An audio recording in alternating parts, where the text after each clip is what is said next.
Muchos estudiamos Cábala y aún así sentimos que algo no termina de encajar. No porque sea confusa, sino porque seguimos mirando la realidad solo desde su apariencia y no desde su raíz. El alma es la sabiduría interna que da sentido a todo. Quien se queda solo con el cuerpo ve formas. Quien accede al alma comprende el propósito. Bienvenidos, bienvenidos a este camino de estudio. Estudiar no solo es adquirir conocimiento.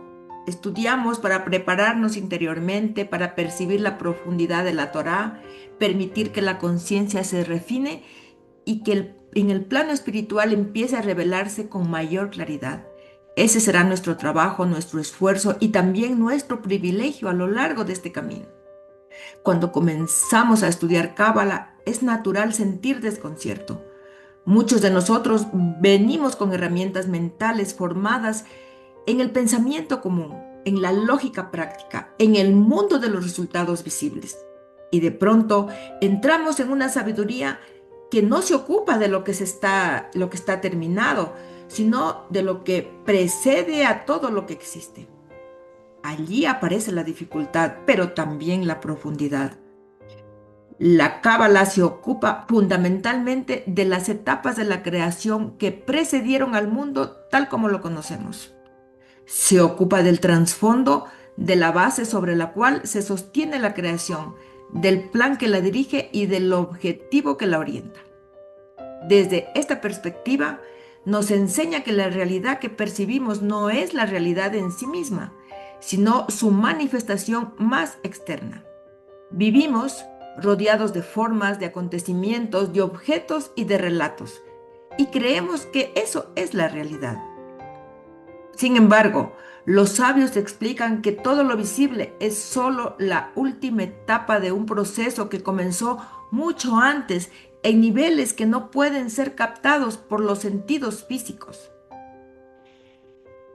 El Zohar es muy claro, y muy claro en este punto. Quien se queda en la apariencia se queda fuera de la comprensión.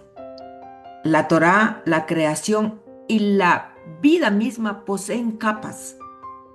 Existe un nivel externo, accesible a todos, y un nivel interno que solo se revela a quien aprende a mirar de otro modo. La Cábala no inventa una realidad paralela, revela la estructura interna de la realidad que ya existe. Por eso, cuando hablamos de esencia, no hablamos de una idea abstracta ni filosófica. La esencia es la raíz viva de las cosas, es aquello que las origina, las sostiene y las dirige. Y esa esencia no puede ser aprendida con el pensamiento ordinario, porque el pensamiento común está entrenado para trabajar con lo visible, lo cuantificable y lo inmediato. Aquí es donde los sabios nos advierten que la dificultad de la cábala no está en su contenido, sino en el receptor. No porque el estudiante sea incapaz, sino porque aún no ha desarrollado las herramientas internas necesarias para percibir ese nivel de realidad. Por esta razón, esta sabiduría permaneció oculta durante generaciones, no por elitismo, sino por responsabilidad. El Ari enseña que la creación no fue un acto simple ni instantáneo. Existió un proceso ordenado, con leyes precisas, en el cual la luz divina se manifestó de manera gradual. Hubo etapas, contracciones, estructuras y mundos y recipientes. La Cábala habla de mundos y niveles espirituales, uno más elevado que el otro. A primera vista, este lenguaje puede parecer místico o incluso incomprensible, especialmente cuando el Zohar y el Ari utilizan términos como abrazo, beso o unión. Sin embargo, los sabios explican que estos términos no describen actos físicos, sino relaciones espirituales profundas entre fuerzas y niveles de conciencia. Todo lo que existe en nuestro mundo es consecuencia directa de ese orden espiritual. La Cábala estudia este proceso no como una historia pasada, sino como una estructura activa que continúa operando en cada instante. Cuando los textos hablan de luz, no se refieren a la luz física, sino a la conciencia, a la energía vital, a la intención creadora. Cuando hablan de recipientes, no se refieren a objetos, sino a la capacidad de recibir, contener y manifestar esa luz. Este lenguaje no es simbólico en un sentido poético, es un lenguaje técnico diseñado para describir realidades que no pueden ser nombradas de otro modo. Por eso, muchas veces sentimos que las palabras no alcanzan, y eso es correcto. Los propios sabios explican que la cábala utiliza un lenguaje prestado del mundo material para señalar realidades que no pertenecen al mundo material. No porque quiera confundir, sino porque no existe un idioma humano adecuado para describir lo espiritual de forma directa. Para ayudarnos a comprender esta limitación de la percepción, se presenta el ejemplo del universo.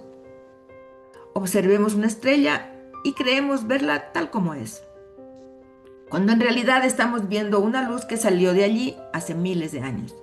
Lo que percibimos no es su estado actual, sino una manifestación diferida. Si esto ocurre incluso en el mundo físico, ¿cuánto más en el mundo espiritual? Así también ocurre con nuestra vida.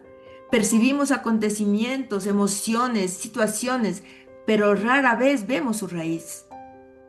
La Cábala nos enseña que nada ocurre de manera aislada. Todo responde a un orden, a una ley, a una causa profunda. Aprender Cábala es aprender a leer ese orden oculto. El Zohar afirma que la Torá tiene cuerpo y alma. El cuerpo es la historia, el relato y los mandamientos visibles. El alma es la sabiduría interna que da sentido a todo. Quien se queda solo con el cuerpo ve formas. Quien accede al alma comprende el propósito. La cábala se ocupa precisamente de ese nivel interno. Por eso, este estudio no es rápido ni inmediato. Requiere paciencia, disciplina y sobre todo humildad. No venimos a imponerle a la realidad nuestras categorías mentales, sino a dejarnos transformar por una percepción más elevada. A medida que avanzamos, comenzamos a notar que nuestra forma de pensar cambia y que nuestra mirada se vuelve más profunda, más ordenada y más consciente. La cábala no busca que sepamos más, sino que seamos más conscientes. No pretende llenar la mente de información, sino de entrenar el alma para percibir la verdad detrás de las formas. Y ese entrenamiento ocurre paso a paso, estudio tras estudio, esfuerzo tras esfuerzo. Sigamos entonces caminando este sendero con constancia. Aunque al principio no todo sea claro y muchas ideas nos resulten difíciles, el propio estudio va moldeando la percepción. Los sabios aseguran que quien persevera con intención sincera recibe comprensión. No siempre de inmediato, pero siempre en el momento justo. Continuemos estudiando, sabiendo que cada palabra, cada concepto y cada esfuerzo abren un poco más nuestra capacidad de ver la esencia. Y cuando la realidad deja de ser ruido externo y comienza a revelar su sentido profundo. Allí vamos avanzando. Muchas gracias.